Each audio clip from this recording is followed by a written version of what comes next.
আসসালামাইকুম বন্ধুরা, দেখতে পেয়েছেন এক সপ্তাহ যাবত পরে আমরা আসলাম মাছ ধরার জন্য।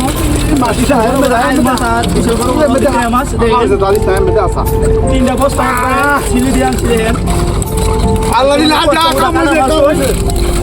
ওটা কাটা ধরতে হচ্ছিলেন। চামড়া সব পাইতেছে নুটুগুড়ি আলি সিন্ধুগুড়ি সাইদুল ডুগুড়ি মিলে একসাথে ধরলাম। স্ক্রিনে যে নাম্বার থাকবে এই নাম্বারে সবাই যোগাযোগ করবেন। নওজা ইত্যাদি ডুবলে আল্লাহ দিছে দিছে আল্লাহ দিছে চপ্পল মারো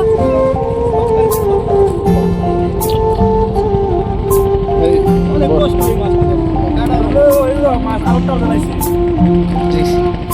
আপনি বিশ্বাস করেন আমরা কিভাবে মাছ পাটের বস্তা দিয়ে হালি বস্তা লেগে যায় সাথে, আর একটা হোটেল লেগে 10 কেজি একটা হোটেলের সাথে আমরা পানি দিচ্ছি। তাই তার কারণে আমরা বস্তা সিরা থেকে